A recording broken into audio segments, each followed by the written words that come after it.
Everyone, आप सभी का स्वागत है मेरे चैनल रति वांगशन फैंडम में। अगर आपको मेरे चैनल की फैन फिक्शन स्टोरी वीडियो कुछ भी अच्छा लगता है तो प्लीज़ इस चैनल की वीडियोस को लाइक, चैनल को सब्सक्राइब ज़रूर कर दीजिएगा।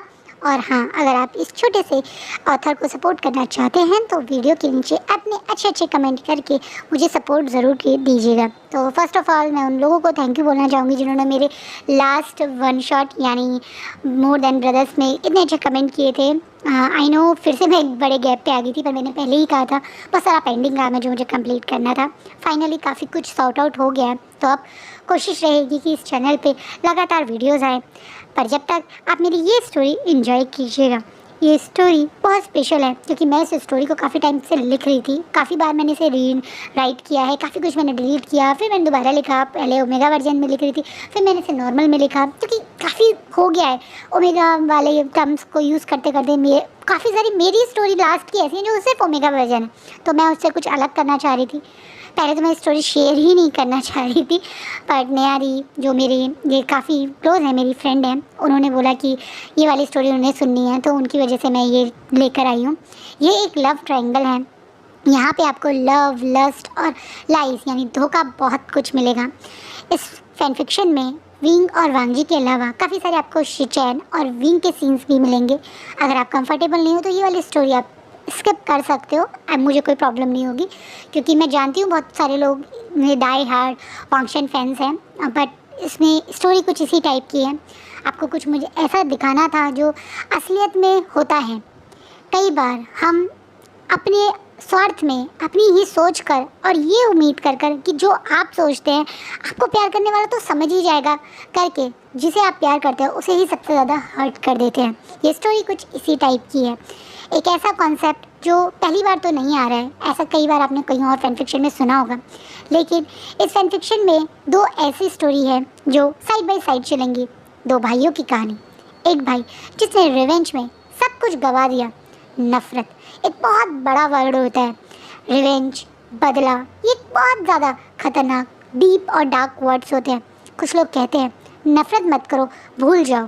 कुछ लोग कहते हैं नहीं, मुझे बदला लेना है। यही दो इस स्टोरी का कॉन्सेप्ट है, जहाँ एक भाई बदले की आग में जल के खुद को, अपनी पूरी ज़िंदगी को बर्बाद कर देता है ताकि वो अपने दुश्मनों को बर्बाद कर सके। तो वहीं दूसरा भाई आगे बढ़कर फॉरगिव बन कर यानी आगे बढ़ने के, अपने बारे में सोचकर अपने लिए खुश रहने की कोशिशों में अपनी लाइफ में बहुत कुछ पा लेता है। यही है मेरी स्टोरी, जहाँ दो भाई जिनके साथ हुआ लाइफ में एक ही चीज़, लेकिन ज़िंदगी देखने का एक दूसरे से बिल्कुल अपोजिट नज़रिया कैसे उन दोनों की ज़िंदगी को पूरी तरह से बदल देता है। और चलिए अब इस स्टोरी के कैरेक्टर से मिलते हैं। स्टोरी में मेन कैरेक्टर है वी भूषण, जो एक 30 ईयर ओल्ड इंडिपेंडेंट अपनी प्राइवेट इन्वेस्टिगेशन कंपनी चलाने वाला एक छोटा सा इंसान है। लोगों की नज़रों में वो छोटा सा ही है क्योंकि उसके पास कोई बहुत ज़्यादा पैसे, कोई बहुत शान शौकत वाली ज़िंदगी नहीं, एक सिंपल लाइफ है। दूसरे कैरेक्टर हैं लान शिचैन, जो एक बहुत famous multi billion company land corporation के फ्यूचर सीईओ या ये कह सकते हैं फ्यूचर मालिक होंगे। मिलिए तीसरे कैरेक्टर लैन वांगजी इस समय 28 ईयर ओल्ड एक यंग, एनर्जेटिक और एक फेमस म्यूजिशियन या ये कह दो एक फेमस म्यूज़िक और आर्ट को सपोर्ट करने वाली इंस्टीट्यूट के ओनर हैं, जिन्होंने ये इंस्टीट्यूट अपनी मदर यानी लैनी के नाम पर रखा है। ये तीन कैरेक्टर के अलावा स्टोरी में दो मेन कैरेक्टर्स और हैं, जो कोई और नहीं बल्कि लैन शिचैन की फियांसे जियांग याली हैं, जो जियांग एंटरटेनमेंट इंडस्ट्री की एक उभरती सितारा और उसी की ओनर हैं। जियांग्स भी काफ़ी फेमस और रिच फैमिली है। उनकी भी काफ़ी सारे एक तरह से फील्ड में अपनी इन्वेस्टमेंट्स और कंपनीज़ हैं। जैसे मैंने बताया जियांग एंटरटेनमेंट ऑलरेडी जियांग यालनी ओन करती हैं, तो उसी तरह से जियांग कॉर्पोरेशन उनके बेटे जियांग चन ओन करते हैं। वहीं मिस्टर जियांग यानी जियांग फैमिया और मैडम यू अपने आप में बहुत फेमस हैं चाइना में, और उतनी ही फेमस है लैन फैमिली। लैन फैमिली जैसे मैंने बताया एक बहुत फेमस इंडस्ट्रियलिस्ट है, इसी कारण उन्हें हर कोई जानता है। लैंस की इन्वेस्टमेंट हर इंडस्ट्री में है, चाहे वो एग्रीकल्चर हो, चाहे वो पावर हो, चाहे वो मीडिया हो, चाहे वो फार्मास्यूटिकल हो। उनकी हर जगह एक अपने आप में खूब सारी इन्वेस्टमेंट और नाम है। उस सबको इस समय जो रूल करता है, जो ओनर है, वो कोई और नहीं लान चिरेन है। लान चिरेन एक बहुत फेमस इंडस्ट्रियलिस्ट और एक बहुत फेमस चाइना का नाम है, और उतनी ही फेमस है उनकी वाइफ जो कोई और नहीं लैन लिली है। लिली दिखने में बहुत ब्यूटीफुल, डाउन टू अर्थ और बहुत हम्बल नेचर कैरी करती है। कहा जाता है लैन चिरेन जितने अकड़ू, घमंडी और रूल्स पे अपनी ज़िंदगी निछावर करने वाले हैं, उतने ही डाउन टू अर्थ, शांत और सिर्फ अपने घर में ही मतलब रखने वाली हैं। लिली का घर में रहने का एक और बहुत बड़ा कारण है उनकी बेटी, जिसका नाम लैन मिनी है, या आप मिमी भी कह सकते हैं। मिमी एक स्पेशल चाइल्ड है, इसी कारण लैन लिली का सारा ध्यान सिर्फ अपनी बेटी के ऊपर है। लोगों का ऐसा सोचना है। तो चलिए अब स्टार्ट करते हैं ये स्टोरी। चाइना के फेमस और पॉश इलाके में बना हुआ एक खूबसूरत सा बंगला जिसका नाम हांशी है। हांशी चाइना के सबसे ज़्यादा सेंटर में बने पॉश इलाके का सबसे खूबसूरत बंगला है। इस बंगलों के अंदर कोई और नहीं बल्कि लैन फैमिली के लैन शिचेन रहते हैं। ये सब लोग जानते हैं लैन शिचेन, जो एक बहुत ज़्यादा handsome, beautiful, attractive business personality हैं। उनको देखकर हर कोई उनसे नज़र नहीं हटा पाता है। वही खूबसूरत इंसान इस समय अपने बेड पे और गहरी नींद में है। इस समय वो अपनी सपनों की दुनिया में मगन होंगे और अपनी एक खूबसूरत सी नींद कंप्लीट कर रहे होंगे।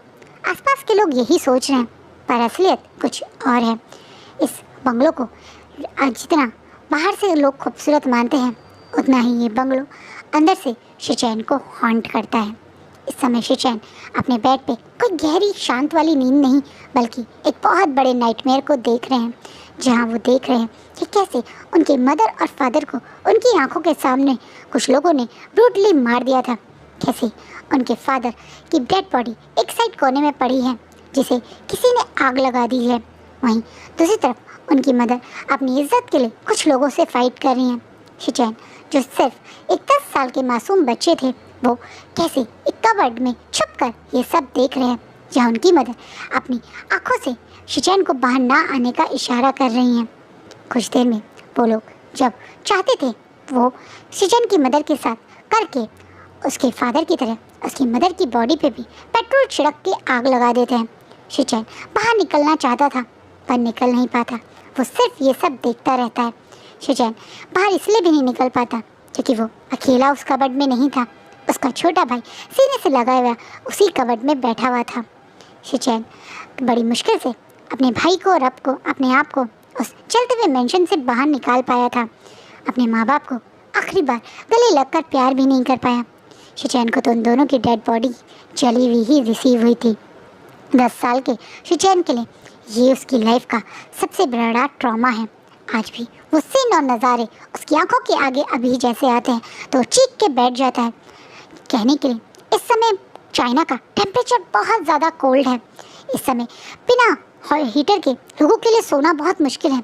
इस पर उस समय शिचैन की बॉडी तो पूरी तरह से पसीने में डूबी हुई है। एक ठंडे पसीने में चेहरा, बाल, शरीर पूरा पसीने में भीग चुका है क्योंकि वो इस समय डर से काँप रहे हैं, नफरत से काँप रहे हैं, उस रिवेंज से काँप रहे हैं जो उनके दिल में पिछले 20 साल से है। 20 साल से शिचैन जी रहे थे तो अपने माँ बाप की मौत का बदला लेने के लिए काफ़ी हद तक वो ऐसा कर भी पाए। लैंस कोई कमज़ोर नहीं थे, वो बहुत स्ट्रॉन्ग थे। इसलिए जिन्होंने लैंस चिंगेजुन और मैडम लैन, या ये कह दो लैनी के साथ ये सब करा था, उन लोगों को बहुत जल्दी पकड़ के बहुत बुरी पनिशमेंट भी मिली थी, उन लोगों को सजाए मौत मिली थी, वो सब लोग मर भी चुके थे। लेकिन फिर भी क्यों नफरत की आग अभी भी शिचैन के दिल में है, ये शायद कोई भी नहीं जानता सिवाय शिचैन के। शिचैन अपने बेड से उठते हैं, जल्दी जल्दी अपनी कार की उठाकर जल्दी से अपनी कार को स्टार्ट कर देते हैं। उनका गार्ड और बॉडीगार्ड दोनों उनके साथ नहीं है इस समय, और गाड़ी फुल स्पीड में इस पॉश इलाके से निकल के एक पुरानी सी अबैंडन्ड यही कभी पुरानी सी खटारा सी सोसाइटी के अंदर एंटर करती है। इस सोसाइटी का कोई गार्ड भी नहीं है जो शिचैन को गाड़ी को रोक सके। ये गाड़ी बिना रुके सीधा उस टावर में पहुंच जाती है जिस टावर के 6th फ्लोर की ऑलरेडी शिचैन की गाड़ी में चाबी थी। अपनी कार के अंदर से उस अपार्टमेंट की की को लेके शिचैन जल्दी जल्दी से अपने फुल कदमों से सीढ़ियाँ चढ़ रहे हैं। ये सोसाइटी बहुत पुरानी है, इसलिए यहाँ लिफ्ट भी नहीं है। शिचैन को वो अपने घर से यहाँ पहुँचने में करीब 50 मिनट लगे, लेकिन 50 मिनट में उनकी धड़कन उतनी ही तेज़ है, उनकी सांसें उतनी ही तेज़ हैं, और यहाँ तक कि उनके अंदर क्या वो बेचैनी भी उतनी ही है। शिचैन जल्दी से उस अपार्टमेंट के डोर को खोलते हैं और बिना मौका गवाए उस अपार्टमेंट के अंदर घुसते ही पहले बेडरूम के अंदर घुस जाते हैं, जहाँ एक खूबसूरत सा इंसान बेड पे बहुत आराम से सो रहा है। वो इंसान अपनी गहरी नींद में है। उस इंसान के चेहरे पे बाहर से विंडो से एक छोटी सी मूनलाइट आ रही है। ये अपार्टमेंट ना ही हांशी की तरह बहुत बड़ा, बहुत लग्जरियस है। ये अपार्टमेंट बहुत मामूली सा अपार्टमेंट है, लेकिन शिचैन को शायद उस हांशी से ज़्यादा सुकून इसी अपार्टमेंट के इसी बेडरूम में मिलता है। बिना मौका गवाए शिचैन उस सोते हुए इंसान के पास उसी की ब्लैंकेट के अंदर घुस के अपने बड़े हाथों को उसकी कमर पर रैप कर देते हैं। वहीं वो सोता हुआ इंसान जिसे इस टच से इतना फैमिलियर है कि वो बिल्कुल भी मूव नहीं करता, बल्कि थोड़ी देर में तो शिचैन की बाहों में जैसे खुद डूब जाता है। और शिचैन आंखें बंद करते हैं। वो कितनी कोशिश कर लें, वो कितना अपने आप पे कंट्रोल कर लें, वो कितना ये सोचें कि उन्हें इससे दूर रहकर भी अपनी ज़िंदगी जीनी सीखनी पड़ेगी, पर वो नहीं कर पाते हैं। ये इंसान, इस इंसान की वार्मनेस, इस इंसान की ये हल्की हल्की सी बॉडी से आती हुई उसकी खुशबू ही शिचैन को जैसे काम फील करवाती है। वहीं वो इंसान जो बिल्कुल गहरी नींद में है, वो हल्के से जैसे महसूस करता है कि कोई और उसके साथ है, तो अपनी स्लिपी वॉइस में कहता है, तुम आज भी लेट आए, मैं तुम्हारा वेट कर रहा था। बस इतना ही बोलता है वो इंसान, और तुरंत फिर से सो जाता है। वहीं शिचैन अपने दूसरे हाथ से, क्योंकि एक हाथ तो ऑलरेडी उस इंसान ने अपना पिलो बना दिया है, अपने दूसरे हाथ से बहुत प्यार से उस इंसान के चेहरे पे आ रहे हल्के से बालों को कान के पीछे रखते हुए स्माइल करते हुए कहते हैं, तुम रोज़ मेरा इंतज़ार करते हो और मैं रोज़ तुमसे झूठ बोलता हूँ। मैं क्या करूँ, मैं चाहकर भी तुमसे दूर नहीं हो सकता, और मेरा नफ़रत और मेरा रिवेंज तुम्हारे साथ मुझे नहीं छोड़ता। मैं तुम्हारे साथ एक हैप्पी लाइफ बिताना चाहता था। मैं तुम्हारे और अपनी ज़िंदगी को खुशियों से भरना चाहता था, लेकिन वो अभी बहुत दूर है। मैं तुमसे वादा करता हूँ विंग, जिस दिन मेरी नफ़रत, जिस दिन मेरा रिवेंज कंप्लीट होगा, उस दिन मैं सबके सामने तुम्हें अपना बनाऊँगा। उस दिन मैं सबको बताऊँगा कि तुम सिर्फ मेरे हो। और ये बोल के शिचैन अपना फेस नीचे करके विंग्स सोते हुए विंग के एकदम से लिप्स को कैप्चर करके हंग्रीली किस करने लगता है। विंग जो नींद में था, जब महसूस करता है कि कोई उसे किस कर रहा है, तो एकदम से वो फुल मोड में आकर अपने आप को उस इंसान से ज़ोर से दूर करके बेड पे बैठ के तुरंत लाइट जला लेता है। और सामने जिस इंसान को देखता है, उसे देख के विंग की आंखों में नफरत आ जाती है।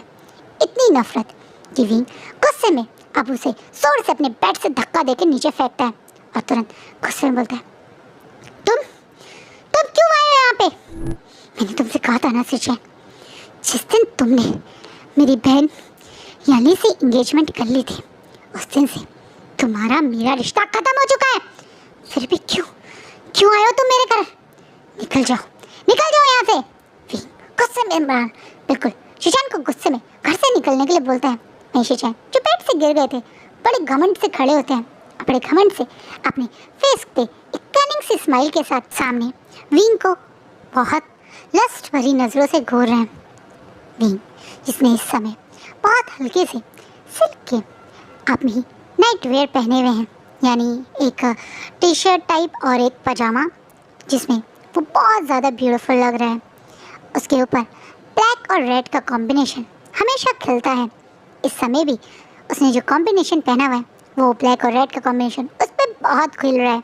विंग की फेयर स्किन, ऊपर से विंग की ये यंग बॉडी, दोनों चीज़ें शिचैन को ना चाहते हुए भी विंग की तरफ और अट्रैक्टेड फील करवा रहे हैं।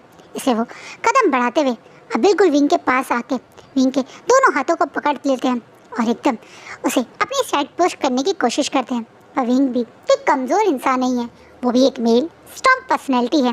ऊपर से वो एक प्राइवेट इन्वेस्टिगेटर है, यानी उसे काफ़ी कुछ आता है, फाइट करना, गन चलाना, खुद को सेव करना, किसी की पकड़ से खुद को छुड़ाना। इसलिए वो तुरंत शिचैन के हाथों से अपने आप को आराम से फ्री करके गुस्से में शिचैन से खुद को दूर करते हुए बोलता है, तुम यहाँ क्या कर रहे हो? मैंने कहा ना, मुझे तुम्हारी शक्ल नहीं देखनी है, चुपचाप से यहाँ से चले जाओ। इस बात पे शिचैन अब जिन हाथों को भी विंग उसको पकड़ रहे थे उन हाथों को अपने पजामे की पॉकेट में डालते हुए बड़ी कनिंग स्माइल से कहते हैं, तुम्हें पता है ना विंग, मुझे तुम्हारे बिना नींद नहीं आती, इसलिए मैं यहाँ आया था। अभी तो तुम बहुत आराम से कंफर्टेबली मेरे टच में को महसूस करने के बावजूद भी मेरे साथ रेस्ट कर रहे थे, फिर अब होश में आते ही ये नाटक क्यों कर रहे हो? विंग चीज़े ये बात सुनते ही अब अपने ऊपर बहुत ज़्यादा गुस्सा और फ्रस्ट्रेशन आ रहा है। उसकी आंखों में आंसू आ चुके हैं। उसे खुद पे ही अपने ऊपर ही बहुत ज़्यादा फ्रस्ट्रेशन हो रही है। वहीं से चैन जब देखते हैं कि विंग सीधा खड़ा है और आंखों में आंसू उसके ऑलमोस्ट आ गए हैं, तो वो 2 कदम आगे बढ़ के विंग के फेस, खासकर उसके आंसू को साफ करने के लिए हाथ ऊपर करते हैं, जिसे विंग फिर से 2 कदम पीछे हो जाते हैं। शिचैन अब उतने ही इमोशनल होकर बोलते हैं, तुम्हें पता है ना, तुम्हारी आंखों में मुझे आंसू बिल्कुल पसंद नहीं।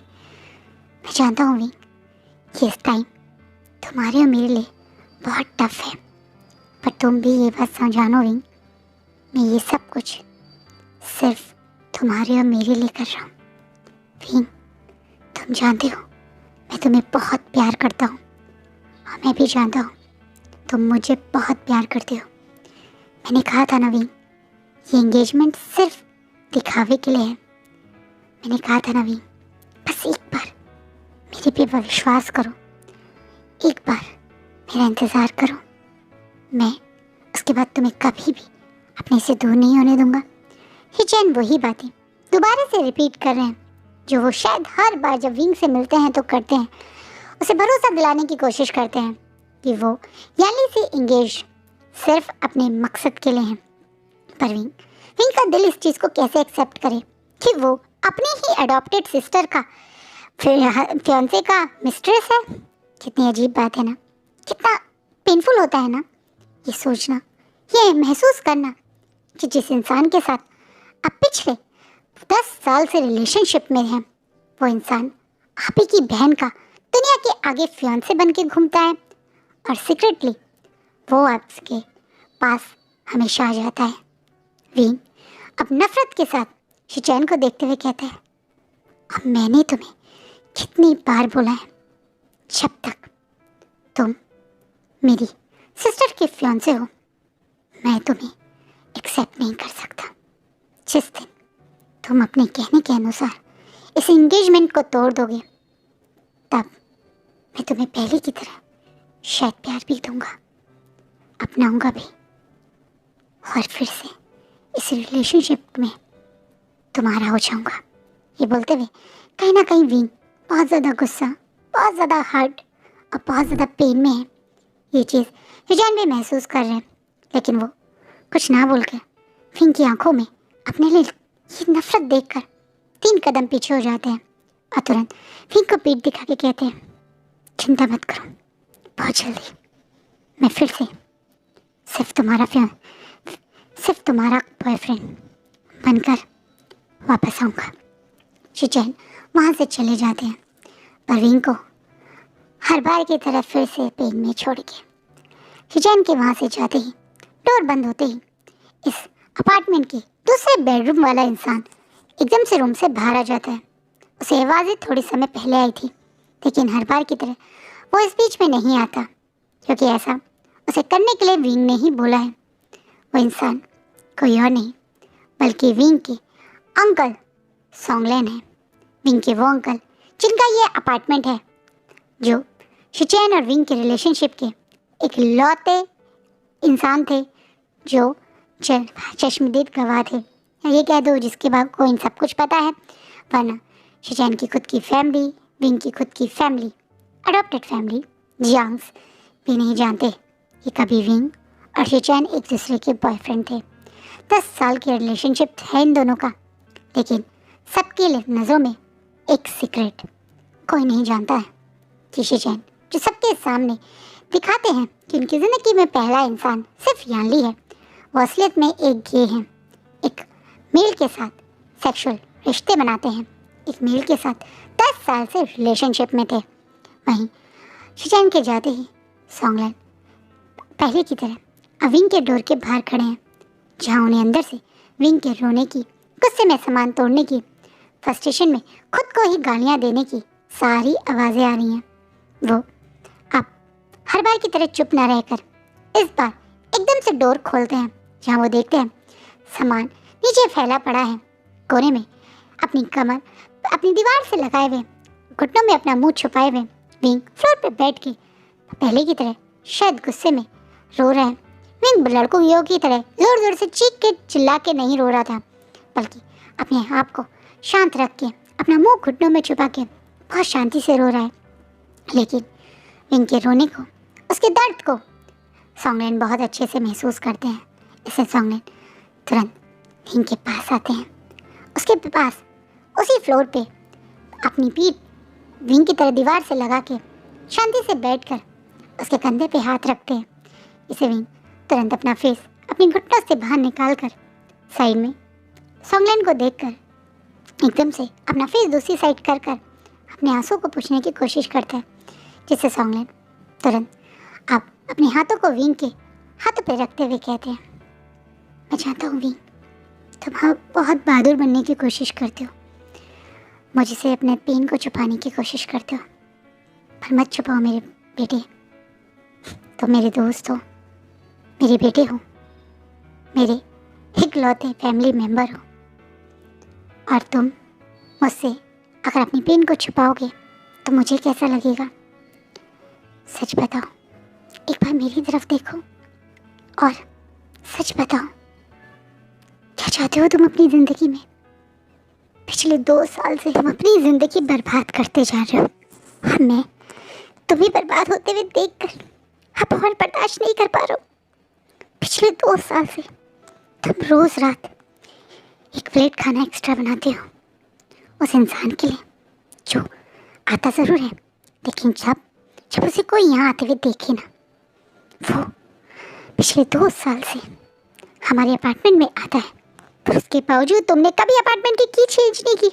तुम्हें क्या लगता है ये बात मुझे नहीं महसूस होती कि पिछले 2 साल से तुम उस इंसान के प्यार के तड़प रहे हो, जो इंसान सिर्फ तुम्हें अपनी सीक्रेट की तरह ही डील कर रहा है। जब तुम और शिचैन रिलेशनशिप पे आए थे, तब मैंने तुम्हारी बात को सपोर्ट किया था कि कोई भी इस रिलेशनशिप के बारे में ना जाने, क्योंकि मुझे उस समय शिचैन की आंखों में तुम्हारे लिए प्यार दिखा था। लेकिन अब मुझे अपने उस फैसले पे बहुत पछतावा होता है। वो इंसान पिछले 10 साल से तुम्हारे प्यार का इस्तेमाल कर रहा है विंग। अब मुझे उसकी आंखों में तुम्हारे लिए प्यार नहीं, बल्कि उसकी आंखों में सिर्फ एक बदला दिखता है। वो बदला जिस बदले में वो खुद भी जल रहा है और तुम्हारी ज़िंदगी भी जला रहा है। तुम मेरी मरी हुई बहन की आखिरी निशानी हो विंग, और मैं तुम्हें हमेशा प्रोटेक्ट करना चाहता था, तुम्हें हमेशा सिजो के संभाल के रखना चाहता था, पर फिर तुम्हें बर्बाद होते हुए देखकर बहुत बहुत तड़पे हूँ मैं। प्लीज़ इंसान के प्यार में खुद को और बर्बाद मत करो प्लीज विंग। आप कुछ और सोचो। इस इंसान के इस छोटे वादे में मत बंधे रहो। आप वो करो जो शायद मैं, तुम्हारी मदर, तुम्हारे फादर तुम्हारे लिए चाहते हैं। अपनी जिंदगी जियो। ये बोलते हुए कहीं ना कहीं सॉन्गलैंड बहुत इमोशनल हो गया। सॉन्गलैंड देख रहा है कैसे विंग शिचैन का सच जानकर भी उसे प्यार करने से खुद को रोक नहीं पा रहा है। इन दोनों की रिलेशनशिप एक ऐसा जहर बन चुकी है इन दोनों की ज़िंदगी का, जिसे ना कोई पी पा रहा है और ना ही मुँह से बाहर निकाल पा रहा है। रीज़न ये है कि विंग शिचैन के प्यार को बहुत ज़्यादा महसूस कर चुका है।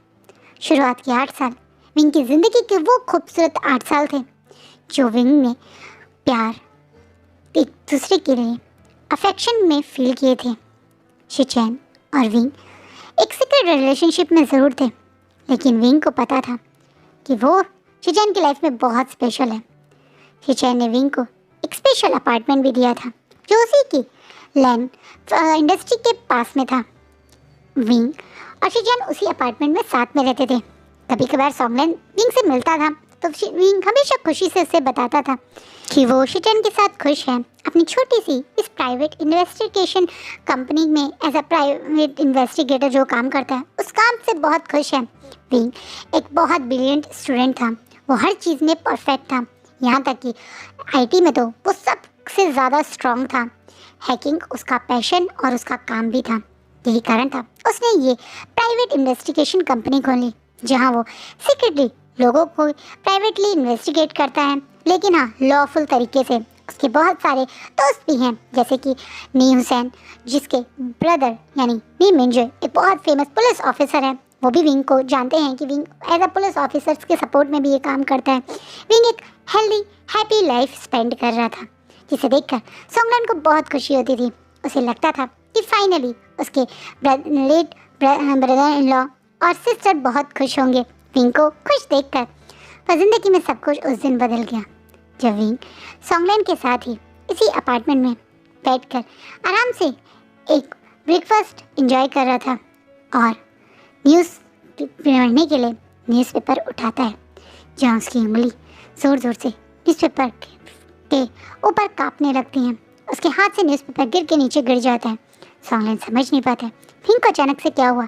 सॉन्गलैंड खुद आगे बढ़कर जैसे ही उस न्यूज़पेपर को उठाता है तो उसकी ज़िंदगी भी बदल जाती है। पेज की हेडलाइन कुछ और नहीं बल्कि एक्ट्रेस जियांग यानली और लैन शिचैन की एंगेजमेंट की न्यूज़ थी, जो कल रात एक बहुत ज़्यादा फेमस होटल में बहुत ज़्यादा अल्ट्रा रिच लोगों के बीच में कल हुई थी, जिसमें शिचैन और यानली ने एक दूसरे को एज अ कपल को काफ़ी सारे पोजेस देते हुए फ़ोटो भी डाले हुए थे। कहीं ना कहीं यानली और शिचैन की इन फोटोग्राफ्स और इस न्यूज़ को सुन के विंग पूरी तरह से शॉक हो जाता है। वहीं सॉन्गलैंड भी विंग की इस हालत को देखकर थोड़ा घबरा जाता है, लेकिन विंग बिना मौका गवाए उस संदिन अपार्टमेंट से बाहर सॉन्गलैंड को अकेला उस अपार्टमेंट में छोड़ के शिचैन से ही मिलने गया है। सॉन्गलैंड समझ गए। सॉन्गलैंड भी बहुत सारे सवालों के साथ विंग के साथ जाना चाहते थे। वो सारे सवाल शिचैन से खुद पूछना चाहते थे, लेकिन अपार्टमेंट से बाहर निकलने से पहले विंग ने साफ बोला था कि ये उसका मामला है और इस बीच में सॉन्गलैंड नहीं पड़ेंगे। सॉन्गलैंड को लगा था कि शायद कहीं ना कहीं शिचैन ने ये कुछ फोर्सफुली करा होगा। शिचैन शायद सबके सामने ये बात एक्सेप्ट नहीं कर पाए कि वो एक गे हैं, क्योंकि चाइना में गे होना भी एक बहुत बड़ी प्रॉब्लम है।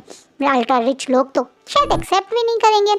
यही सोचकर कहीं ना कहीं सॉन्गलैंड को उम्मीद थी कि शिचैन विंग से या तो ये रिलेशनशिप तोड़ देंगे या फिर कोई क्लैरिटी होगी, लेकिन जब वहाँ से विंग वापस आया तो अकेला नहीं आया बल्कि अपना सारा सामान लेकर आया, जो वो सारा सामान शायद विंग अपने पुराने अपार्टमेंट में रखता था। विंग 1 हफ्ते तक रूम के बाहर नहीं निकला, लेकिन लगातार 1 हफ्ते तक शिचैन उस अपार्टमेंट यही कहता सॉन्गलैंड के अपार्टमेंट आते थे, जिसके लिए सॉन्गलैंड ने भी डोर नहीं खोला। विंग 1 हफ्ते तक जब रूम से बाहर नहीं निकला तो हार मान के सॉन्गलैंड ने नी मिंजो और नी हुसैन को इन्फॉर्म किया। नी हुसैन जो दूसरी सिटी में अपनी एजुकेशन के लिए गए थे वो तुरंत विंग से मिलने पहुंच जाते हैं। विंग के रिलेशनशिप के बारे में न्यूसेन को भी नहीं पता था, इसलिए सॉन्गलैन ज़्यादा कुछ डिटेल में न्यूसेन को नहीं बता पाए। बस इतना ही बताया कि विंग बहुत अपसेट है। न्यूसेन के आने के बाद विंग रूम से बाहर तो निकला, शायद सॉन्गलैन और के फोर्स करने से न्यूसेन के साथ बाहर कई रेस्टोरेंट खाने तो गया, लेकिन तब से ये ऑन एंड ऑफ रिलेशनशिप देखकर अब सॉन्गलैन बर्दाश्त नहीं कर पाए। तब से विंग वहाँ रोज़ शिचैन को याद करता है।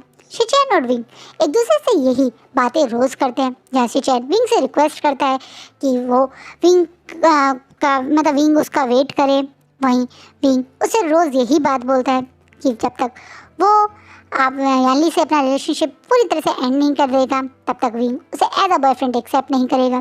पर फिर भी विंग के दिल में शिचैन के लिए प्यार है। ये देखकर कहीं ना कहीं सॉन्गलैन बहुत ज़्यादा हर्ट है। वो जानते हैं 8 साल का प्यार, अफेक्शन, रिलेशनशिप, एक तरह से लिविंग रिलेशनशिप में रहना, जहाँ हस्बैंड और हस्बैंड की तरह आप रहते हो, वो कुछ टाइम में ख़त्म नहीं होता। लेकिन 2 साल हो चुके हैं भाई, अब तो शायद विंग को इस चीज़ से मूव ऑन करना चाहिए। इसी उम्मीद से अब सॉन्गलैन विंग की तरफ देखते हुए थोड़ा सा गुस्सा होते हुए विंग का हाथ पकड़ के उसे फ्लोर से खड़ा करते हुए कहते हैं, बस बहुत हो गया विंग, मैंने कुछ डिसाइड किया है। मैंने तुम्हारे लिए और तुम्हारे फ्यूचर के लिए कुछ सोचा है और उसके अकॉर्डिंग अब मैं तुम्हें इस शहर में बिल्कुल नहीं देखना चाहता। मैं चाहता हूँ कि तुम अब यहाँ से न्यूसेन के साथ उसकी सिटी चले जाओ। मुझे नहीं पता मैंने जो सोचा है वो सही है या गलत है, लेकिन अब तुम्हारे मुँह से एक शब्द और नहीं सुनना चाहता। तुम मुझे अपना अंकल मानते हो ना? मैं मानता हूँ मैं तुमसे उम्र में बहुत बड़ा नहीं हूँ, सिर्फ 7-8 साल बड़ा हूँ, लेकिन फिर भी मैं तुम्हारा अंकल हूँ। उसी रिश्ते के रिस्पेक्ट में तुम मेरी ये बात मान के कुछ टाइम न्यूसेन के साथ उसकी सिटी में जाके रहोगे। मैंने ऑलरेडी टिकट बुक कर दिए थे। मुझे पता था जब भी तुम्हारे फ़ोन में कुछ बात कर बताता हूँ या तुम्हें कुछ बताता हूँ वो किस तरीके से शिचैन तक पहुँची जाती है, इसलिए मैंने ये सब कुछ तुमसे छुप के किया था। आज मुझे तुम्हारा फ़ोन चाहिए और तुम्हारा एक गुड बाय। क्या तुम मुझे ये दोनों चीज़ें दोगे भी? फ़ोन, ताकि तुम कभी जल्दी से उससे चैन से कनेक्ट ना कर पाओ, और गुड बाय इस अपार्टमेंट को और इस पेनफुल पास्ट को। प्लीज़ विंग, अब यहाँ रहकर खुद को दर्द मत दो। तुम्हें शिचैन का वेट करना है तो उससे दूर रह के करो, ताकि तुम्हें भी थोड़ी क्लैरिटी हो। यहाँ रहकर पास्ट की बातों के साथ उस इंसान को रोज़ देख देख कर तुम कभी इस चीज़ से बाहर नहीं आ पाओगे। जी, और उस इंसान से तो मुझे सख्त नफरत है जो तुम्हें एक पेट समझ रहा है। जब उसका मन करता है तुम्हें प्यार करने, तुम्हें रेसट पे हाथ फिराने आ जाता है, और जब उसे तुम्हारी ज़रूरत नहीं होती तो कहाँ बंधे हो तुम, कैसे हो तुम, उसे कोई फ़र्क नहीं पड़ता है। इसलिए मैं चाहता हूँ अब इस चीज़ को यहीं ख़त्म करो। सॉन्गलैन जब विंग को ये बात बोलता है तो विंग इमोशनल भरी आंखों से अब सॉन्गलैन की तरफ देख के बोलता है, पर यहाँ मेरा करियर है, मेरी ज़िंदगी है, तो दोबारा ज़िंदगी बनाओ। कौन सा करियर? 2 साल से तुमने कितने केस सॉल्व किए हैं? 2 साल से तुम्हारे कितने सारे क्लाइंट्स तुमसे नाराज़ होकर गए हैं? 2 साल से तुम सिर्फ एक दर्द भरी, एक दुख भरी ज़िंदगी जी रहे हो, जिसे मैं भी देख रहा हूँ। सच्चाई तो ये है ना विंग, ये प्राइवेट इन्वेस्टिगेशन कंपनी तुमने किसके कारण पे खोली थी? उस शिचैन के कारण। क्या मैं नहीं जानता? पिछले 10 साल में तुमने सबसे ज़्यादा केस शिचैन के ही सॉल्व किए। क्या मैं नहीं जानता शिचैन कैसे तुम्हारी ब्रिलियंट दिमाग को, तुम्हारी हैकिंग स्किल को यूज़ करके बड़े बड़े प्रोजेक्ट्स के कोड्स ऑनलाइन क्रैक करवाता है? तुम्हें नहीं पता, पर मुझे तो यही लगता है कि उसने तुमसे ये प्यार का नाटक सिर्फ अपने मतलब के लिए किया था। अब उसे सिर्फ तुम्हारी आदत है, तुमसे प्यार नहीं है विंग। किसी की आदत मत बनो विंग, किसी की खुशी बनो, किसी की ज़िंदगी बनो, किसी का प्यार बनो। और सबसे बड़ी बात, सिर्फ अपने लिए जियो विंग, दूसरों के लिए जीकर तुमने क्या पाया अब तक? पहले अपनी एडॉप्टेड फैमिली के लिए जीते रहे तुम, जिन लोगों ने तुम्हें दूध में मक्खी की तरह निकाल के फेंक दिया था। कॉलेज में जैसे तुमने एंट्री की उसके बाद तुम कहाँ हो, किस हालत में हो, ना ही कभी उस जाम फहमिया, ना ही कि उस मैडम यू ने जानने की कोशिश करी। पर तुमने क्या किया विंग? उन्हें हमेशा रिस्पेक्ट की। तुम्हारे वो अडॉप्टेड ब्रदर और सिस्टर जिनके साथ तुमने बचपन बिताया था, वो तुम्हें फॉर्मली कभी कभार फेस्टिवल पे मैसेज कर दिया या बर्थडे पे गिफ्ट दे दिया, बस इतना ही रिलेशनशिप रखा है उन्होंने तुम्हें से। पर तुमने पूरी जिंदगी दूसरों के लिए ही दे दी। इससे अच्छा है आप अपने लिए जो थोड़ा स्वार्थी बनो, मतलबी बनो, अपने लिए, अपनी खुशियों के लिए जियो।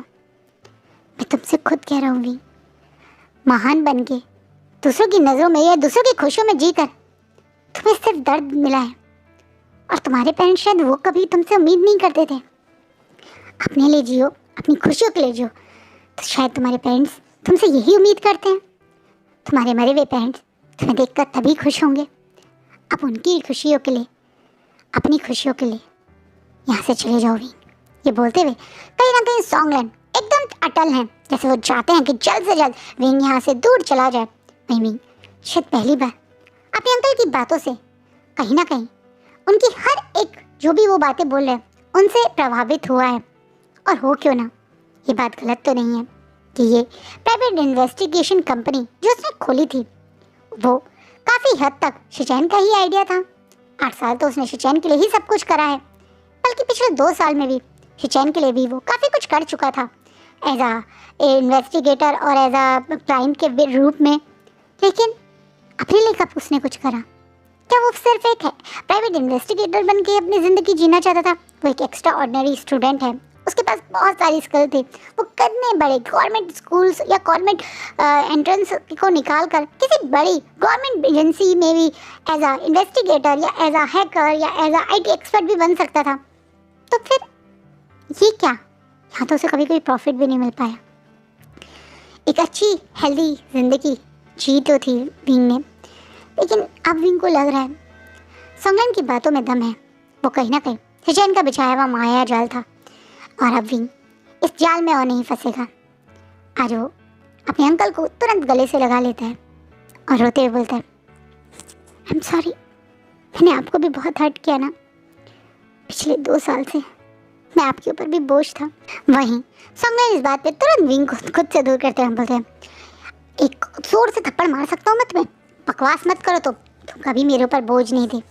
तुम हमेशा से अपने आप को किसी और के ऊपर बोझ मत समझते थे, और यही सोच तुम्हें सबसे ज़्यादा बर्बाद करती है विंग। ऐसा कुछ नहीं है, तुम मेरे बहुत प्यारे से क्यूट से नेफ्यू हो, जिसका ध्यान रखने की रिस्पॉन्सिबिलिटी मुझे मेरे ब्रदर इन लॉ और मेरी सिस्टर ने दी थी।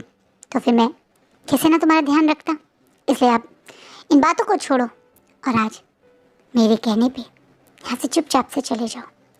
मैंने तुम्हारा सारा सामान ऑलरेडी पैक कर दिया था जो बाहर लिविंग एरिया में रखा हुआ है। मैं तुम्हें खुद अपने हाथों से तुम्हारी ट्रेन तक छोड़ने चलूँगा। ये बोलकर सॉन्गलैंड, जैसे विंग को पता ही नहीं था कि सॉन्गलैंड ने ये सोच लिया था, क्योंकि सॉन्गलैंड पिछले 2 साल से ये सब देख रहे थे। उन्हें पता था आज भी शिचैन यहाँ आएगा, उन्हें ये भी पता था। उसके बाद विंग फिर से रोएगा, उन्हें ये भी पता था।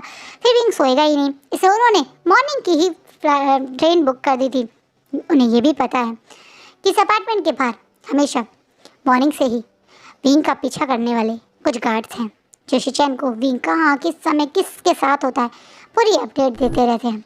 इसलिए सॉन्गलैंड आप बिना टाइम वेस्ट करें विंग के साथ अपनी कार में विंग को लेकर निकल जाते हैं।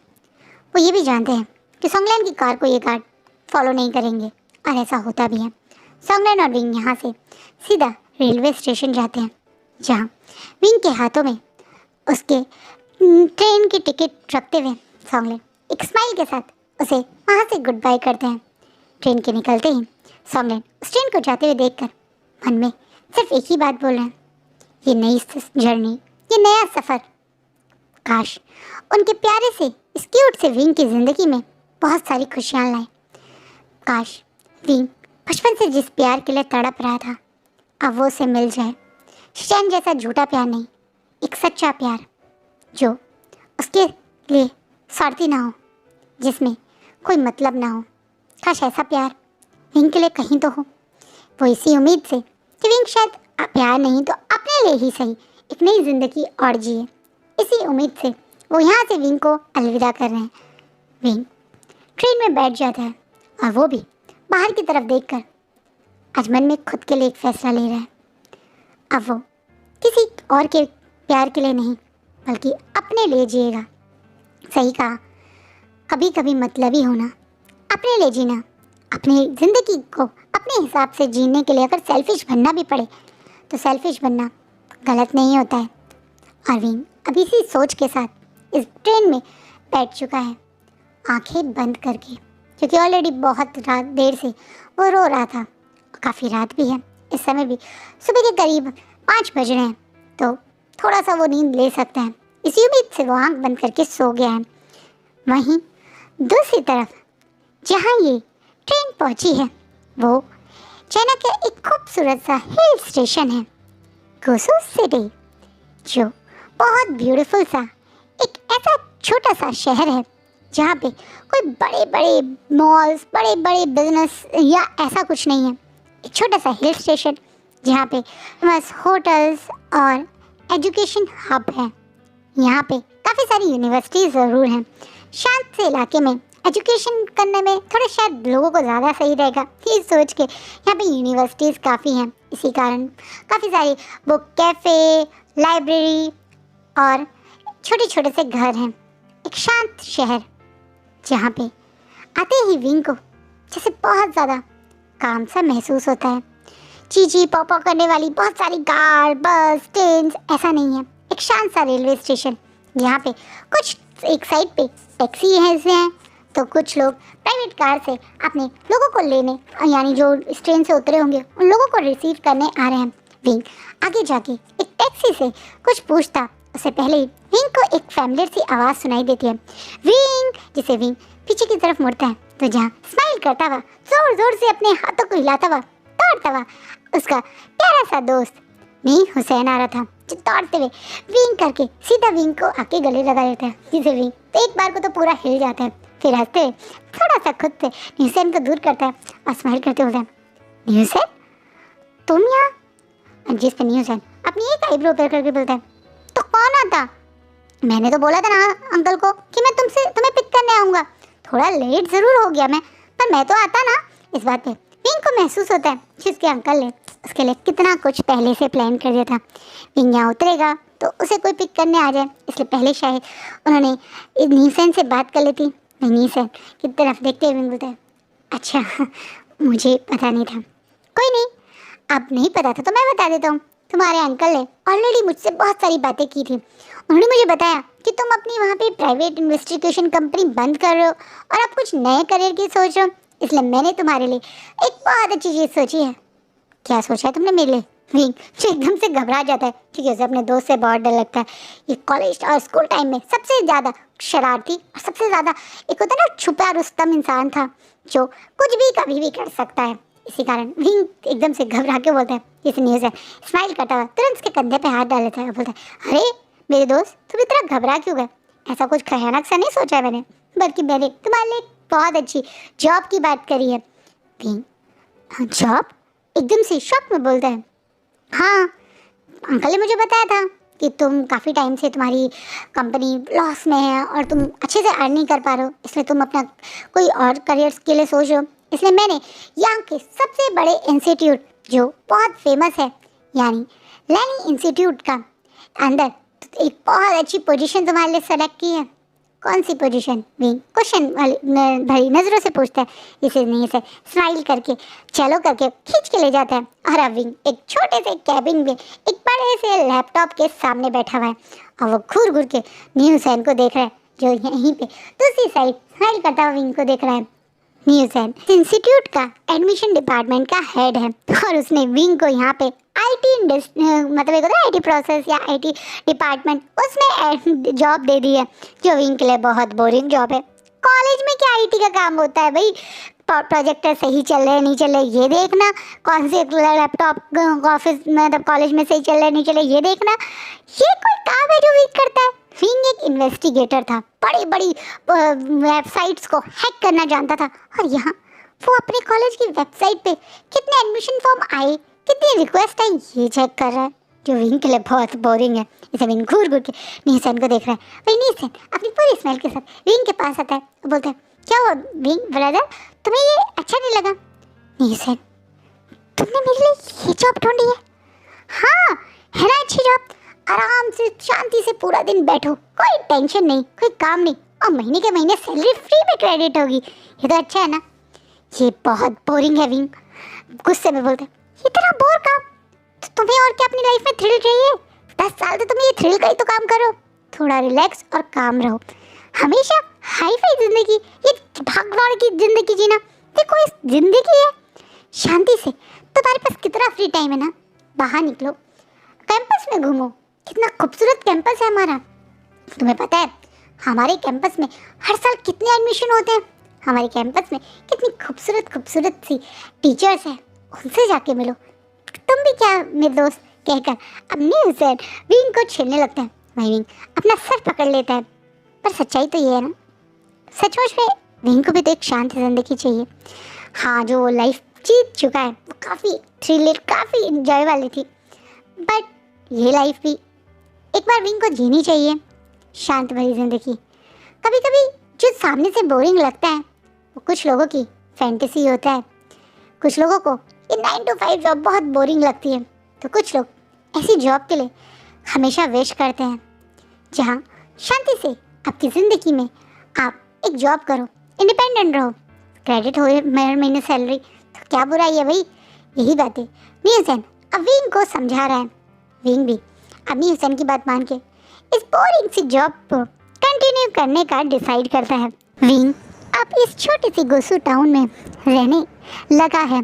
उसने इंस्टीट्यूट से ही मिले हुए उसके एक होता है यूनिवर्सिटी के अंदर स्टाफ कॉटेज, ऐसे ही एक कॉटेज में अब अपना सामान भी शिफ्ट कर दिया है।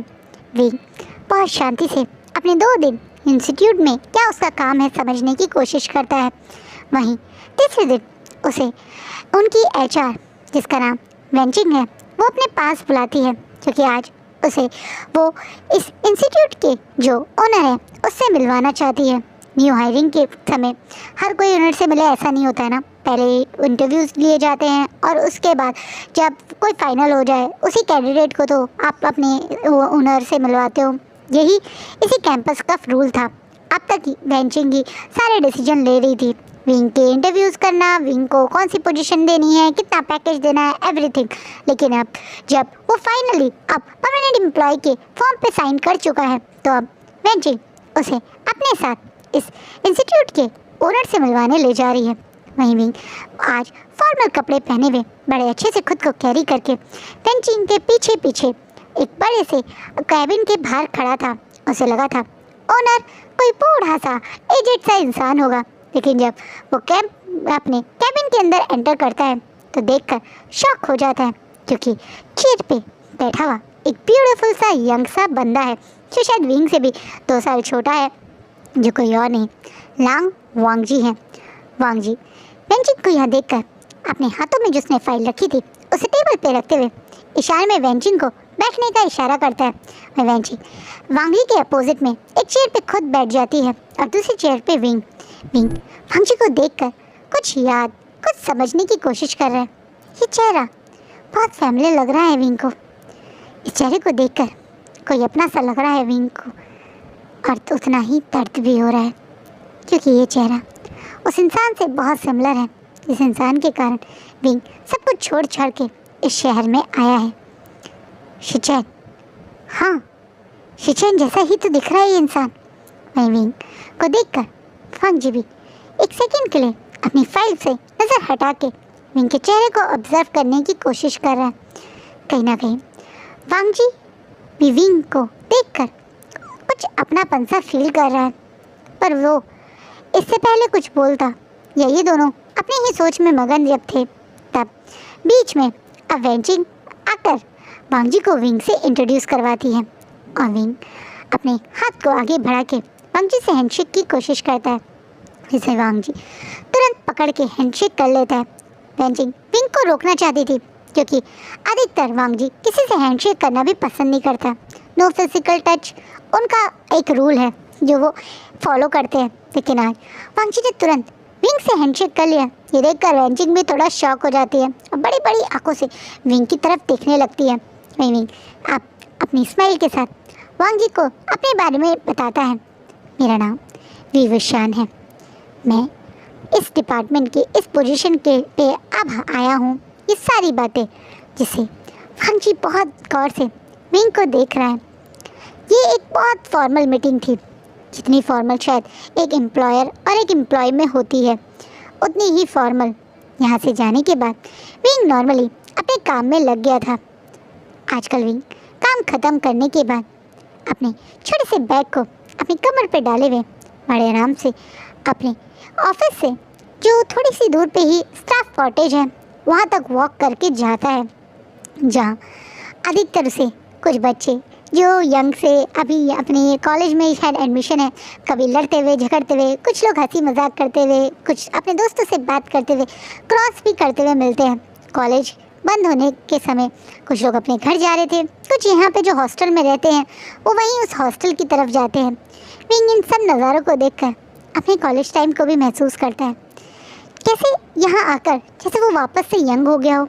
विंग को महसूस होता है क्यों न्यूज़ैन यहाँ रहना चाहता है। विंग को ये भी महसूस होता है क्योंकि सचमुच में यहाँ रह के एक यूथफुल ज़िंदगी का महसूस फील आता है, अपना टाइम महसूस होता है।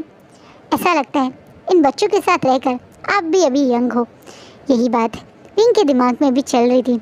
विंग का ध्यान उन तरफ था जहाँ कुछ बच्चे एक बॉल से एक दूसरे की तरफ फेंक फेंक के खेलते हुए हंसते हुए रोड के दूसरी साइड चल रहे थे। इसे विंग को महसूस नहीं होता कि सामने से आते हुए इंसान से वो तुरंत टकरा जाता है। विंग का सर और सामने वाले सर का, सामने जो इंसान है उसका सर बहुत ज़ोर से टकराता है। इसे विंग एकदम से अपने सर को मलता है और सामने वाले इंसान को देखकर तुरंत सर झुका के सॉरी भी बोल देता है, क्योंकि वो जानता है उसी की गलती थी, क्योंकि उसका ध्यान दूसरी साइड था। वहीं सामने वाला इंसान अपनी काम आवाज़ में बोलता है इट्स ओके। जिसे विंग इस आवाज़ को और अब चेहरे को बहुत गौर से देखता है। अरे यार, विंग किससे टकराया? अपने ही बॉस से। ये तो वही लांग वांग जी है जिसे विंग आज सुबह मिला था। विंग यहाँ लांग वांग जी को देखकर थोड़ा नर्वस हो जाता है, एकदम घबरा के वो बोलता है सॉरी सर, मैं जानबूझ के नहीं टकराया, आपको लगी तो नहीं? विंग इसलिए ये बोलता है क्योंकि उसका सर में तो बहुत ज़ोर से लगी है, जहाँ उसको ऑलमोस्ट ऐसा लग रहा है जैसे बम्प हो गया हो, जिसे हम हिंदी में बोलते हैं घुम्मर टाइप। वैसे शायद वांग जी के साथ भी हुआ। इसे विंग थोड़ा नर्वसनेस में बोलता है, जिसे वांग जी एकदम काम एक्सप्रेशन के साथ बोलते हैं नहीं मैं ठीक हूँ। बट आप यहाँ क्या कर रहे थे? मतलब आप यहाँ स्टाफ कॉटेज के सामने? जिस पे वांग जी बहुत ज़्यादा काम एक्सप्रेशन के साथ बोलता है क्योंकि यहाँ मेरा भी घर है। विंग शॉक में अब और बड़े शॉक में चला जाता है। एक तो इतना यंग ओनर, ऊपर से ये भी कैंपस के अंदर रहता है, क्या इसका घर कैंपस के बाहर नहीं है? विंग इसी सोच में था, तब वांग जी उसकी सोच को याद करते हुए थोड़ा सा इशारे में एक 2 फ्लोर की बिल्डिंग की तरफ इशारा करता है, जो एक छोटा सा घर लग रहा है।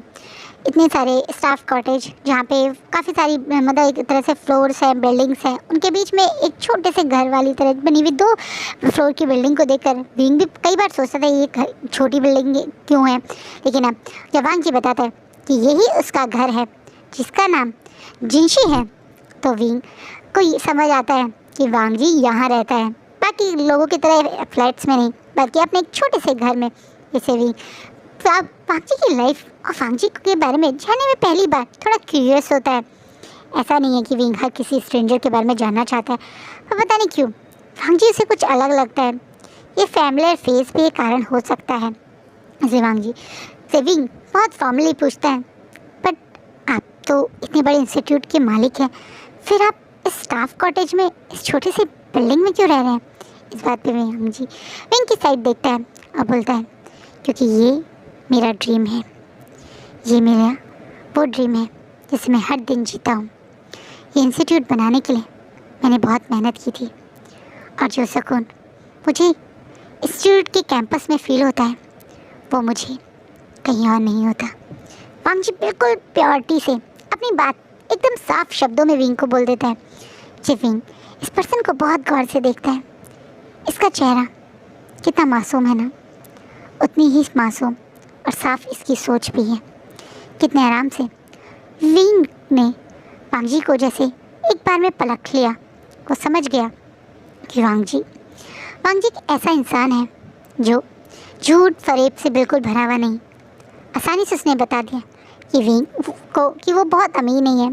उसने इस इंस्टीट्यूट को बनाने के लिए बहुत मेहनत भी की है और शायद लोन भी लिए हुए हैं, जिसके कारण वो यहीं रहकर यहीं जो उसकी मेहनत है उसे महसूस करना चाहता है।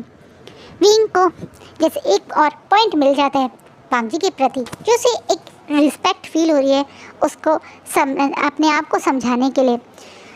वांग जी वहीं दूसरी तरफ विंग को साथ उसके पूरे फ्लैट की बिल्डिंग के नीचे लग जाता है, जो विंग को थोड़ा अजीब तो लगता है लेकिन उसे अच्छा भी लगता है।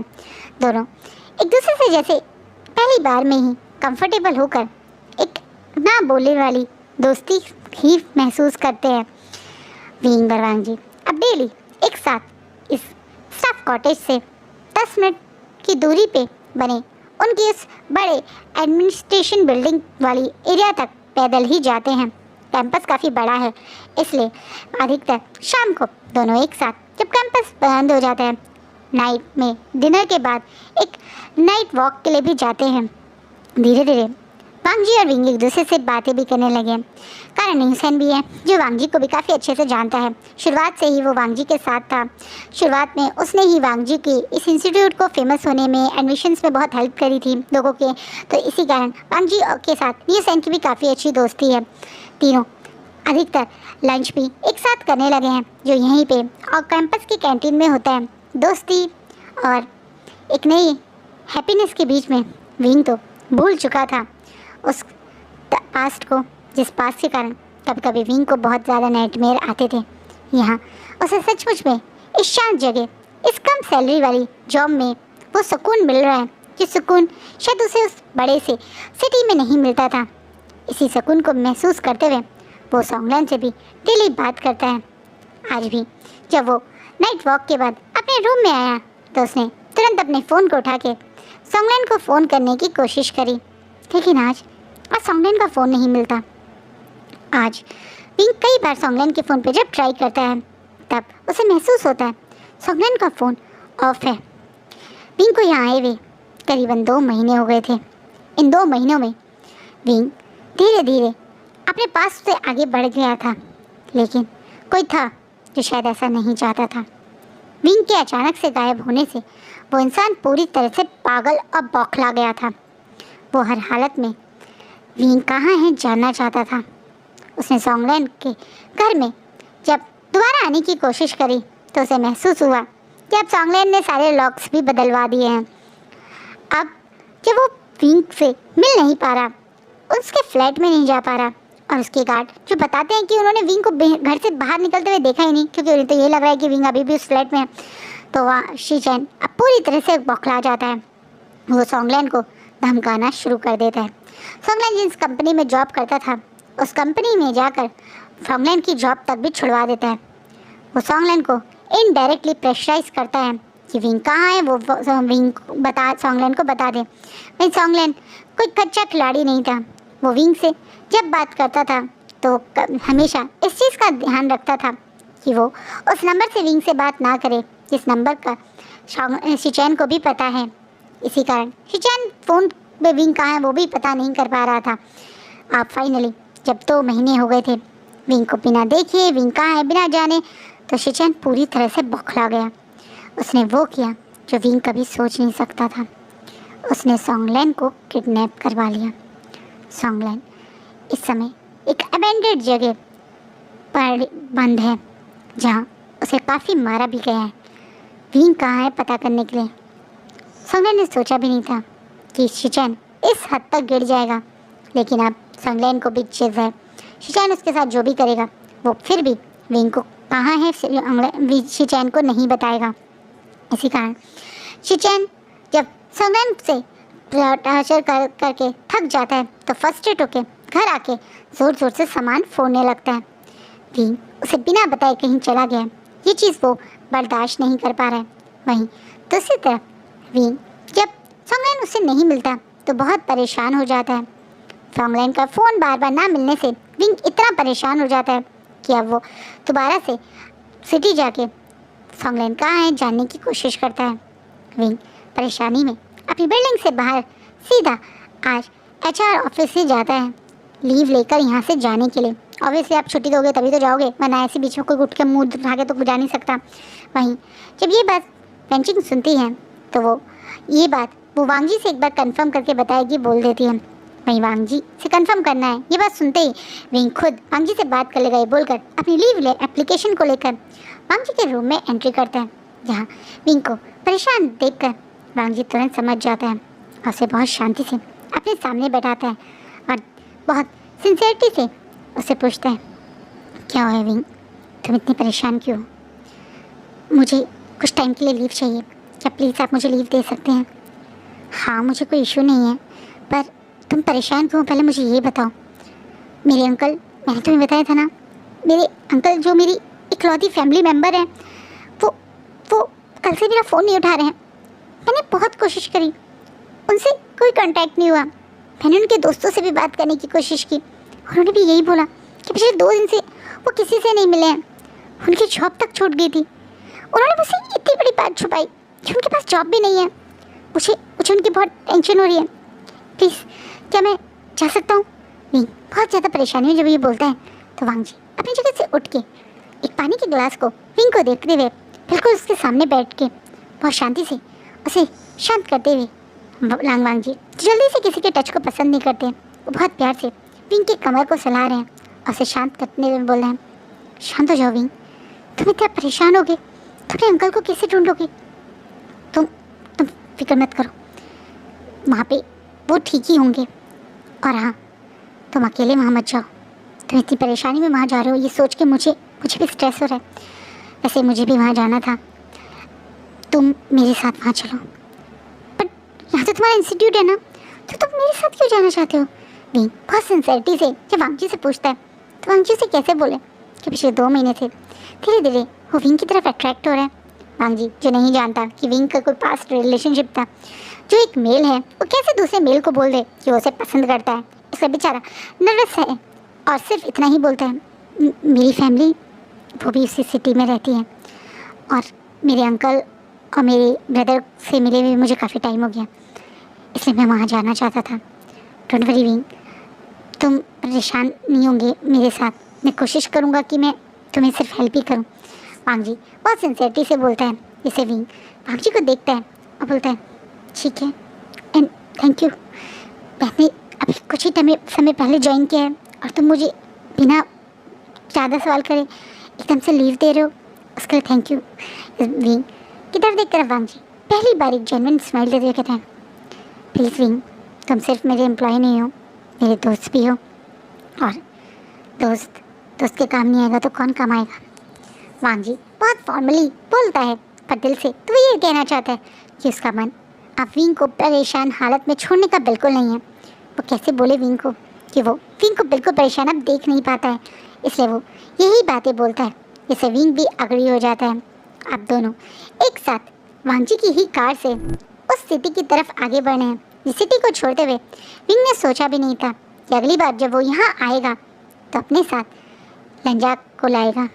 वो लंजा जिसका अभी बना हुआ दोस्त है, लेकिन बहुत अपनापन सा लगता है इस इंसान के साथ, जिसके अंदर कोई स्वार्थ विंग को कभी महसूस नहीं हुआ, जिसके साथ रहकर विंग हमेशा एक काम और कंफर्टेबल फील। इसी कारण वो यहाँ वांग जी के साथ इस नई सिटी में आ चुका है।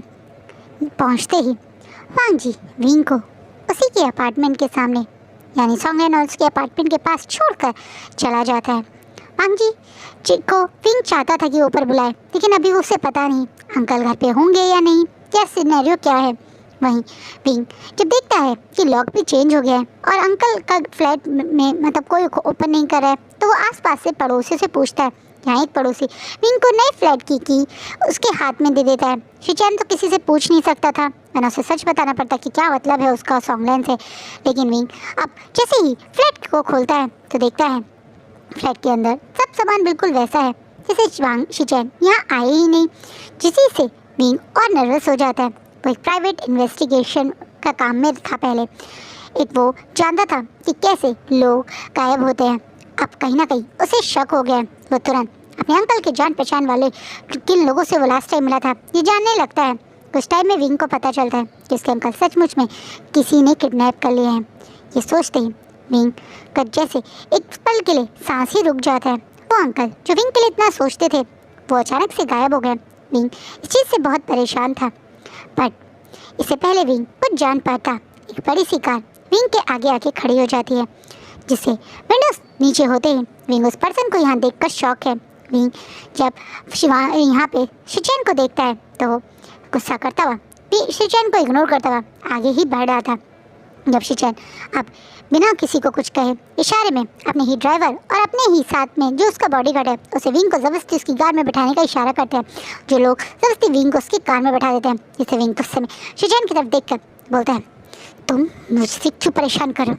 मैं ऑलरेडी बहुत परेशान हूँ, मुझे तुमसे बात नहीं करनी है। ये बोलकर विंग डॉल को खोलकर बाहर निकलता है। उससे पहले शिचेन विंग का कस के हाथ पकड़ लेते हैं और बोलते हैं, जिसके कारण तुम परेशान हो उससे मिलना नहीं चाहोगे? विंग अब शॉक में शिचेन को देख रहे हैं। शिचेन अपने चेहरे पे कनिंग सी स्माइल के साथ बोलते हैं, तुम्हारे अंकल मेरे पास हैं, क्या अपने अंकल से नहीं मिलना तुम्हें? विंग अब शॉक में शिचेन को देखकर कुछ नहीं बोल पाता। शिचेन जब देखते हैं विंग कुछ नहीं बोला तो इशारे में अब ड्राइवर को गाड़ी चलाने के लिए बोलते हैं। जब सबसे दूर एक अबैंडन्ड प्लेस पे वांग शिचेन विंग को लेकर आते हैं तो विंग शॉक में आ जाता है। शिचेन ने उसके अंकल को यहाँ रखा है। विंग बहुत गुस्सा है, पर वो अभी बिल्कुल शांत उसके अंकल कहाँ हैं कैसे देखना चाहता है, इसलिए वो शांति से अब शिचेन के पीछे पीछे जाता है। यहाँ देखता है कि कैसे उसके अंकल को पूरी तरह से मार के एक जगह बांधा गया है। अपने अंकल की हालत देखकर विंग तोड़ के अपने अंकल के पास जाके उनके हाथ पैर खोलने लगता है और उन्हें ज़मीन से उठाते हुए गुस्से में शिचेन को देख के बोलता है, शिचेन ये क्या तरीका है? तुम भी मेरे अंकल के साथ ये सब किया? तुम इंसान नहीं जानवर बन चुके हो। क्यों किया तुमने?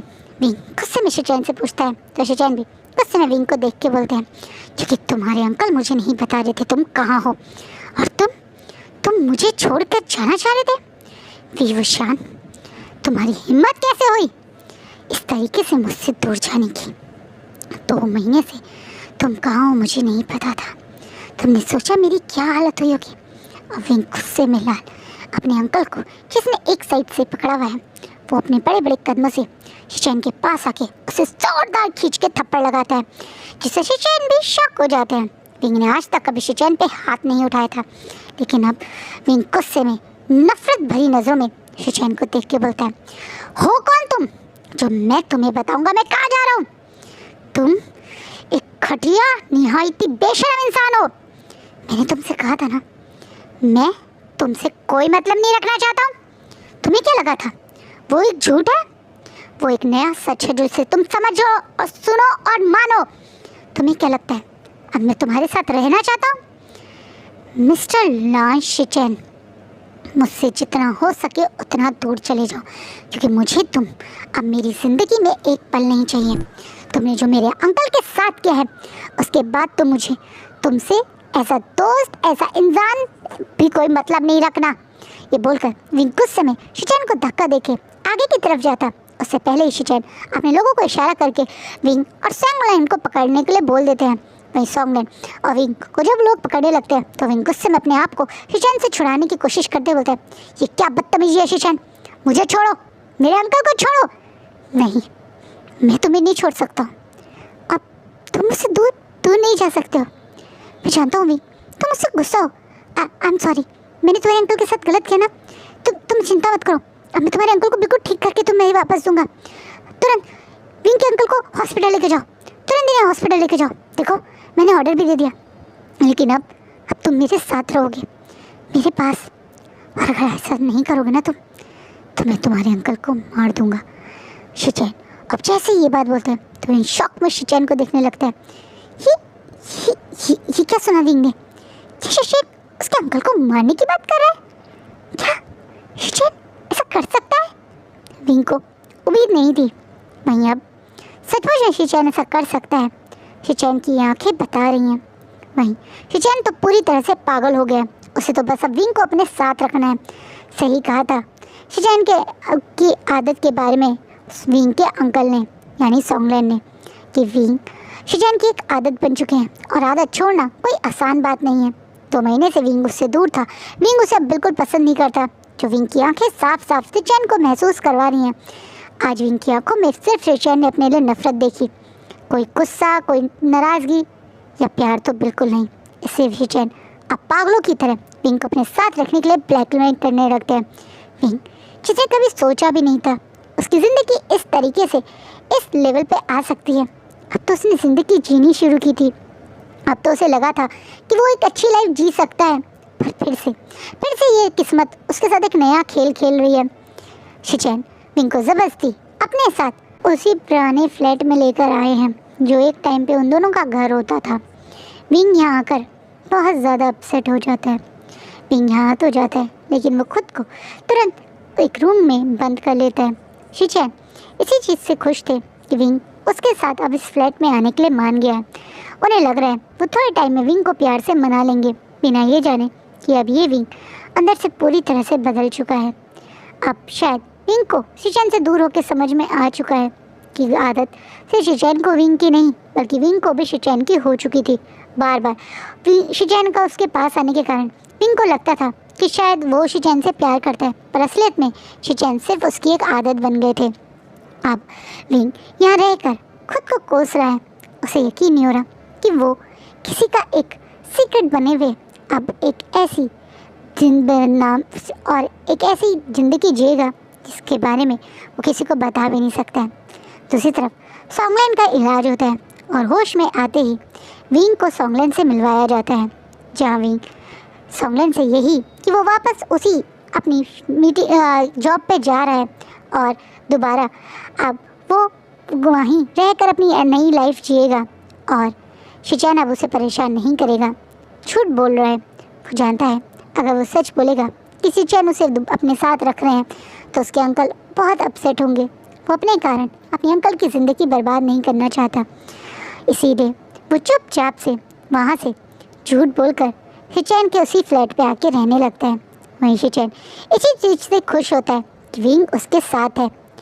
दूसरी तरफ विंग ने सॉन्गलैन से झूठ तो बोल दिया, लेकिन सॉन्गलैन कोई बेवकूफ़ इंसान नहीं है। वो समझ चुके थे कि विंग एक बड़ी मुसीबत में फंस चुका है। वो कुछ दिन चुप रहकर चीज़ें ऑब्जर्व भी करते हैं। वो जब नी हुसैन से बात करते हैं तो नी हुसैन बताता है कि कैसे विंग वापस नहीं आया, विंग कहाँ है उसे नहीं पता, जिस चीज़ से अब सॉन्गलैन और ज़्यादा परेशान हो जाते हैं। उन्हें कुछ समझ नहीं आ रहा वो क्या करें। उन्होंने अपनी तरफ से विंग की एक अच्छी ज़िंदगी के लिए अटैम्प्ट किया था, जहाँ विंग आगे भी बढ़ गया था, लेकिन ये शिचैन उनकी ज़िंदगी बर्बाद करने पे उतर गया है। इसलिए सॉन्गलैन इस बार कुछ बड़ा करने की सोचते हैं। वो जानते हैं कि अगर उन्हें विंग की ज़िंदगी अच्छी बनानी है तो उन्हें किसी न किसी लैन की हेल्प लेनी पड़ेगी। इसी उम्मीद से आज सॉन्गलैन टैक्सी लेकर लैन मेंशन की तरफ बढ़ जाते हैं। हॉस्पिटल से बाहर निकलकर सॉन्गलैन अपने घर ना जाकर टैक्सी लेकर लैन मेंशन जा रहे हैं, तो आप समझ सकते हैं इस समय उनके लिए उनकी ज़िंदगी कभी इम्पोर्टेंट नहीं है। उनके लिए तो इस समय विंग की सेफ्टी और ज़िंदगी इम्पोर्टेंट है। उन्हें समझ आ चुका है विंग कहीं ना कहीं शिचैन के साथ है, कहीं ना कहीं शिचैन ने उन्हीं को थ्रू या उनके नाम से विंग को ब्लैकमेल करके अपने साथ रखने की कोशिश की है। इसलिए वो बिना मौका गंवाए अब लैंस को मिलकर शिचैन का सच बताने के लिए तैयार हैं। यही कारण था कि वो सीधा लैन मेंशन पहुंच जाते हैं। लैन मेंशन के सामने खड़े सॉन्गलैन पूरे मूड में है कि वो विंग की ज़िंदगी बर्बाद नहीं होने देंगे। मेंशन के अंदर घुसते ही वो रिक्वेस्ट करते हैं कि उन्हें लैन चिरैन और लैन लिली में से किसी एक से मिलना है। चिरैन उस समय घर पर नहीं थे, लेकिन लिली उनसे मिलने आती है। लिली सॉन्गलैन को देखकर शायद कुछ समझ गई। वहीं सॉन्गलैन लिली को देख के तुरंत घुटनों पर बैठ के उसके सामने रोने लगते हैं और रिक्वेस्ट करने लगते हैं, प्लीज़ उनके प्यारे से विंग को छोड़ दे, प्लीज़ शिचैन विंग की ज़िंदगी से बाहर चला जाए। वहीं लिली सॉन्गलैन को यहाँ देखकर अब सॉन्गलैन के कंधे पे हाथ रख के उसे खड़ा करते हुए बोलती है, मैं आपके और शिचैन के बीच में क्या रिश्ता है सब जानती हूँ। इस बात से सॉन्गलैन को बहुत बड़ा शॉक लगता है। क्या लैन फैमिली भी विंग और शिचैन के बारे में जानती थी? इसलिए सॉन्गलैन शॉक में लिली को देख रहा है। मैं लिली अपने चेहरे पे एक काम सी स्माइल रख के बोलती है, मैं जानती हूँ आपको शौक लगा होगा ये सोच के कि मुझे शिचैन और विंग के बारे में सब कुछ पता है। मैं जानती हूँ विवशान और शिचैन का कैसा रिश्ता है। मैं ये भी जानती हूँ कि विवशान को शिचैन ने ब्लैकमेल करके अपने पास रखा हुआ है। ये बात सुनते ही आप सॉन्गलैन अपने कानों पे विश्वास नहीं कर पाता। ये औरत सब जानती है फिर भी ये चुप है। इसलिए वो गुस्से में बोलता है, तो फिर आप चुप क्यों हैं? आप मेरे विंग की मदद क्यों नहीं कर रही हैं? क्यों उसे ऐसे बर्बाद होते हुए आप देख रही हैं? क्या आपको शर्म नहीं आ रही? क्या आपकी आंखों में कोई शर्म नहीं है? आप जैसे बड़े लोगों के लिए क्या हम जैसे गरीब लोग सिर्फ एक खिलौना है? आपके बेटे को विंग खिलौने की तरह पसंद आ गया तो आप उसके साथ खेलने दे रही है। मुझे लगा था आपकी फैमिली एक अच्छी फैमिली है। इसी उम्मीद से मैं यहाँ आया था आपको सच बताने, लेकिन जब मुझे ये पता चला कि आपको सच पता है और फिर भी आप चुप है, तो मैं कहाँ जाऊँ, क्या बोलूँ या क्या करूँ? शायद मर जाऊँ, यही एक सॉल्यूशन अब मुझे दिख रहा है। शायद मैं मर के अपनी बहन से जब नजरें मिलाऊंगा तो मुझे ये तो रहेगा कि मैं अपने विंग के लिए एक मुसीबत नहीं बना। मेरी मौत शायद विंग को आप लोगों की इस कैद से आज़ाद करवा पाएगी। ये सोच कहते हुए बाहर की तरफ भाग जाता है, शायद किसी ट्रक के आगे कूदने या कहीं से जंप लगाने या खुद को ख़त्म करने। वो इसी कारण यहाँ से निकला है और वो यही करने के लिए दौड़ता हुआ एक मेन रोड की तरफ ट्रक के सामने जंप लगाने पहुँच ही गया था। जब कुछ लोग उसे आके रोक लेते हैं, सॉन्गलैन समझ पाता क्या हुआ उससे पहले वो लोग उसे किडनैप करके वहाँ से ले जाते हैं। सॉन्गलैन समझ गया कि ज़रूर ये भी शिचैन का ही काम होगा ताकि कहीं सॉन्गलैन मर जाए और विंग उससे आज़ाद हो जाए। इसी कारण यही सोचता हुआ सॉन्गलैन खुद पे पछता रहा था जब उसे महसूस होता है कि इस बार वो पहले की तरह किसी अबेंडेड जगह ला के बांध नहीं दिया गया है, बल्कि एक स्कूल जैसी दिखने वाली जगह एक रूम में लाया गया है। शिचैन इसे एक नई जगह लाया है। सॉन्गलैन यही सोच रहा था। वो यही सोच के इस रूम में बंद बैठा हुआ था जब अचानक से रूम का डोर खुलता है। पर जो पर्सन सामने खड़ा है उसे देखकर सॉन्गलैन को बहुत बड़ा शॉक लगता है, क्योंकि सॉन्गलैन ने सोचा भी नहीं था कि इस बार उसे किडनैप करने वाला कोई और नहीं बल्कि यही लेडी है जिससे विंग अभी सॉन्गलैन मिल के आया था। लैन लिली को यहाँ देखकर जितना शौक सॉन्गलैन को लगा, लिली के चेहरे पे कोई शौक नहीं था। बहुत आराम से बहुत स्टाइल के साथ रूम में एंट्री कर रही है।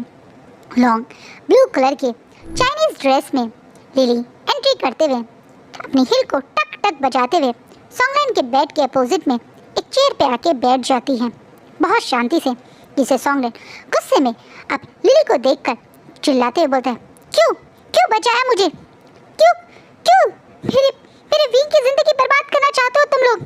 तुम्हें लगा कि मैं मर जाऊंगा तो तुम्हारे बेटे को वो खिलौना नहीं मिलेगा, तुम्हारे बेटे के हाथ से वो खिलौना निकल जाएगा, इसीलिए बचाया ना तुमने मुझे।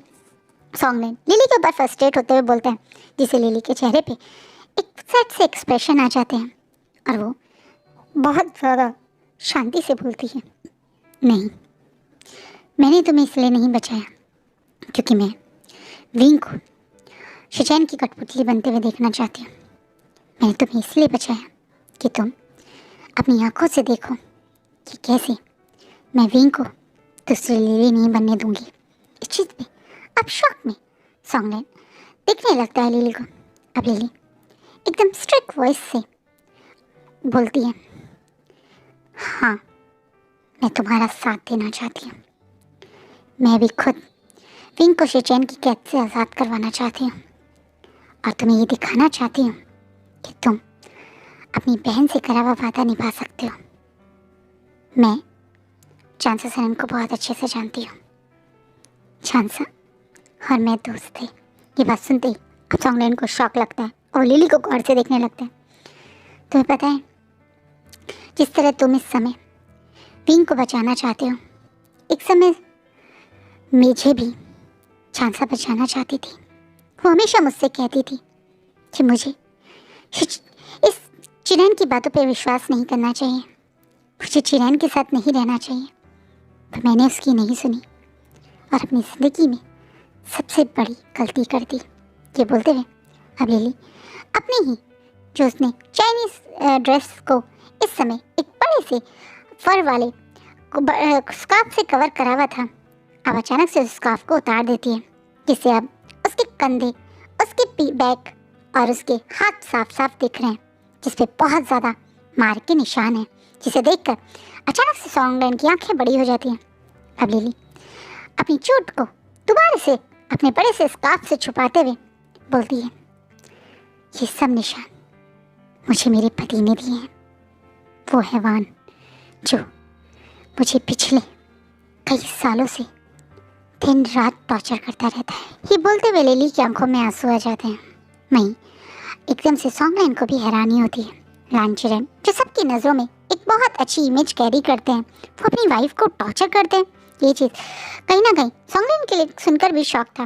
वहीं लिली सॉन्गलैन के शॉकिंग चेहरे को देख के बोलती है, मैं जानती हूँ भरोसा नहीं हो रहा ना मेरी बातों पे, पर ये वो सच्चाई है जो मेरी ज़िंदगी का पार्ट है। जब मैंने अपनी लवर चिरेन से शादी की थी तो मुझे भी नहीं लगा था कि कभी मैं उसका ये चेहरा देखूंगी। शादी के कुछ समय बाद चिरेन ने अचानक से जैसे मुझसे ज़्यादा किसी और को इम्पोर्टेंस देनी शुरू कर दी थी। मुझे ये बात बहुत हर्ट हुई और मैंने चिरेन से डिवोर्स लेने का फैसला कर लिया। वो दूसरी लड़कियों से मिलता था, मुझे चीट करता था, ये बात मेरा दिल बर्दाश्त नहीं कर पाया था, इसलिए मैंने ये फैसला लिया था। लेकिन चिरेन उसे ये बात ट्रिगर कर गई। शिचैन की तरह वो भी मुझे अपनी मुट्ठी में बांध के रखना चाहता था। जैसे शिचैन इस समय बाहर एक अफेयर कर रहा है, ये कह दो याली को अपना बना रहा है, और दूसरी तरफ विंग को अपनी मुट्ठी में बांध के रखना चाहता है। ये ज़िंदगी मैंने भी जी है। अंतर बस ये है कि विंग अभी भी शायद किसी तरह से शिचैन से बच सकता है, लेकिन मैं तो बच भी नहीं सकती थी, क्योंकि मैं लीगली उसकी वाइफ बन गई थी। चिरेन ने मुझे अपने साथ बांधने के लिए मुझे टॉर्चर करना शुरू कर दिया।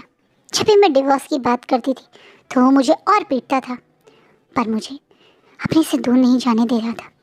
मेरे माँ बाप को मार दिया ताकि मेरे पास कोई अपना ना रहे, मुझे बिल्कुल अकेला कर दिया। ज़बरदस्ती मुझे प्रेग्नेंट किया। मेरी बॉडी शायद उस प्रेगनेंसी के लिए रेडी भी नहीं थी, पर उसने मुझे ज़बरदस्ती प्रेग्नेंट किया। इस दौरान वो पूरी प्रेगनेंसी में भी मेरे साथ बदतमीज़ी करता था, जिसका नतीजा मेरी बेटी एक स्पेशल चाइल्ड निकली। शायद ये मेरी फूटी किस्मत, या मेरी दोस्त जैसी, बहन जैसी चांसा की बात ना मानने की पनिशमेंट थी जो मैंने ये ज़िंदगी बिताई। लेकिन मैं चांसा की बेटी को वो ज़िंदगी नहीं बिताने दूंगी। मैं लैन फैमिली में रहकर लैन फैमिली की सबसे वीक सदस्य हूँ। मेरे पास कोई पावर नहीं है, मेरे पास कोई भी ऐसा तुम्हारी मदद कर सकूं रास्ता नहीं है। लेकिन फिर भी मैं तुम्हारी मदद करना चाहती हूँ। मैं तुम्हें मत के इस तरीके से विंग को इस मुसीबत में छोड़ते हुए ज़्यादा भी नहीं देख सकी, इसलिए मैंने तुम्हें बचाया। और अब मैं तुम्हें उस इंसान के बारे में बता सकती हूँ जो शायद तुम्हारी मदद करे। मैं तुम्हें उस इंसान से मिलवाने के लिए इतनी दूर कोसो सिटी लाई हूँ। ये कैंपस उसी का है।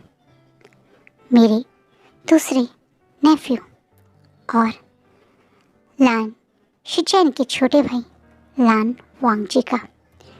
तुम जो बात मुझे बताना चाहते थे वो सारी बातें तुम वांगजी को बताओ, क्योंकि मुझे यकीन है वो तुम्हारी मदद ज़रूर करेगा। ये बोलकर लिली वहाँ से चुपचाप से निकल जाती है। वो जानती है वो यहाँ और थोड़ी समय रुकी तो चिरेन उसे ढूंढता हुआ यहाँ पहुँच जाएगा, और शायद चिरेन के सामने अगर ये सब सच आ गया तो उससे जितना खतरा इस समय शिचैन से नहीं है वांगजी विंग को, उससे ज़्यादा खतरा चिरेन से हो जाएगा। इसलिए वो वहाँ से चली गई। वहीं वांगजी का नाम सुनकर शिचैन और वांगजी भाई हैं सुनकर कहीं ना कहीं सॉन्गलैन विंग को थोड़ा शौक तो लगा, क्योंकि एक भाई कैसे मदद करेगा दूसरे भाई से विंग को छुड़वाने में, वो नहीं जानता। लेकिन लिली की आंखों में एक सच था। लिली उसकी बहन को भी जानती थी। ये जानकर वो लिली की बातों पे भरोसा करते हुए अब वहाँ से बाहर निकलता है तो देखता है कि अब कोई गार्ड वार्ड नहीं, बल्कि वो एक सिंपल से कैंपस के अंदर है, जहाँ वो बाहर निकलते ही सबसे पहले उसे लांग वांगजी से मिलना है बताता है। वहीं वो जब वांगजी के कमरे के पास पहुँचता है तो देखता है कि वहाँ पे मियां हुसैन भी हैं। मियां हुसैन को यहाँ देखकर उसे थोड़ा अजीब तो लगता है, लेकिन उसकी प्रायोरिटी इस समय नी हुसैन से बात करना या नी हुसैन से कुछ सॉर्ट आउट करने की नहीं, बल्कि हर हालत में विंग को बचाने की है। इसलिए वो विंग को बचाने के लिए लास्ट अटेम्प्ट करता हुआ वांगजी के कैबिन में पहुंच जाता है। और कैबिन में घुसते ही वो वांगजी के सामने घुटनों पे ही बैठ जाता है। वांगजी जो एक 28 ईयर ओल्ड यंग सा बंदा है, वो अचानक से एक इंसान, उससे उम्र में काफ़ी बड़े इंसान उसके सामने घुटनों पे बैठा ही देखता है तो थोड़ा हैरान होता है। और वो तुरंत उसे उठने के लिए बोलता है, जिस पे सॉन्गलैंड रोते हुए रिक्वेस्ट करते हुए, क्योंकि वो सोच रहा है कि वो बहुत वीक है, क्योंकि वो एक गरीब इंसान है और इतने बड़े लोगों से कैसे टकरा है। इसलिए वो अपनी बेबसी पे अफसोस करने की जगह अपने आप को नीचे गिराते हुए घुटनों पे एकदम से वांगजी के आगे रिक्वेस्ट वे में, प्लीज़ प्लीज़ मेरे विंग को बचा लो करके रिक्वेस्ट करने लगते हैं। विंग का नाम सुनते ही वांगजी, जो पहले से शॉक में था, अब वो शॉकिंगली इस स्ट्रेंजर को देखने लगता है। पहली चीज़, उसके कैंपस में कोई स्ट्रेंजर आगे उसे पता ही नहीं, और ये बंदा अचानक से उससे मिलने के लिए यहाँ पहुँच गया और विंग के बारे में बात कर रहा है। ये देखकर वांगजी तुरंत घुटनों से बैठे हुए सॉन्गलैंड को उठाते हुए बोलते हैं, क्या कहाँ है विंग और क्या हुआ है विंग को। अचानक से विंग को ये इंसान जानता है, ये सोचकर सॉन्गलैंड थोड़ा शॉक होता है और बोलता है, क्या आप विंग को जानते हो? मेरा नेफ्यू पीयूषन, आप उसे जानते हो? इस बात पे सॉन्गलैंड की तरफ और गुस्सा करते हुए वांगजी थोड़ा स्ट्रिक्ट वॉइस में बोलता है, मैंने पूछा क्या हुआ है विंग को। इस बात पे अब सॉन्गलैंड रोते हुए बोलना शुरू करता है वो सब कुछ जो उसे पता है, कैसे वो विंग को यहाँ दूर भेजकर वो एक अच्छी लाइफ जी रहा है, इस होप से खुश था, जब अचानक से उसका किडनैप हो गया। कैसे विंग के एक्स बॉयफ्रेंड, या ये कह दो उसे अभी भी अपना बॉयफ्रेंड मानने वाला रांशी चैन उसे ज़बरदस्ती अपने साथ रखने के लिए ब्लैकमेल करता है। जैसे विंग उससे झूठ बोल रहा था कि वो यहाँ पर है, पर विंग यहाँ है ही नहीं, और कैसे विंग अभी उसी के साथ है। सब सुनकर वांगजी को बहुत बड़ा झटका लगता है। वो 2 कदम पीछे हो जाता है। उसे लगता था विंग किसी वजह से परेशान है। क्या विंग अपने पास्ट के बारे में कभी कभी सोचता है, लेकिन वो पास्ट उसके भाई से रिलेटेड था, और वो उसका भाई ही था जो विंग को परेशान कर रहा है, विंग को ज़बरदस्ती अपने साथ रखने के लिए ब्लैकमेल कर रहा है। ये सोचकर वो शॉक में था, जब सॉन्गलैंड दोबारा से उसका हाथ पकड़ के, प्लीज़ मेरे साथ चलिए मेरे विंग को बचाने, क्योंकि मुझे पता है सिवाय आपके मेरे विंग को कोई नहीं बचा सकता। आप एक लैन हो ना, तो मेरी मदद करो। ये कहकर सॉन्गलैंड रिक्वेस्ट करता है। वही वांगजी विंग का नाम सुनते ही अब एकदम से सॉन्गलैंड का हाथ पकड़ते हुए बोलता है, कहाँ है विंग? मुझे विंग के पास ले चलो। मेरे होते भी विंग को कोई नुकसान नहीं पहुंचा सकता, चाहे वो मेरे काका हो। ये बोलकर वांगजी जैसे बिल्कुल श्योर हो चुका है कि अब वो विंग को परेशान नहीं होने देगा, वो विंग को ज़रूर सेव करेगा। और आज का पार्ट यहीं रुकता है, तो कल मिलते हैं वापस स्टोरी के साथ। आज की स्टोरी आपको कैसी लगी कमेंट में ज़रूर बताना। आपको क्या लगता है आगे क्या होगा, कैसे शीचैन से वांगजी विंग को बचाएगा। अब ये दोनों भाई आमने सामने आएंगे। आज के पार्ट में वांगजी और विंग का पार्ट थोड़ा कम था, लेकिन कल से बहुत सारे इन दोनों के पार्ट्स आएंगे। ऑलरेडी मैं काफ़ी कुछ रिकॉर्ड कर चुकी हूँ, तो सिर्फ मुझे एडिटिंग करनी है। टाइम लगा तो बड़ी एडिटिंग हो, मतलब एडिटिंग सही हो गई तो बड़ी वीडियो आएगी, वरना शॉर्ट 1 घंटे की तो आ ही जाएगी। तब तक अपना अपनी फैमिली का खूब ध्यान रखेगा। बाय, टेक केयर, और कमेंट ज़रूर करना। बाय।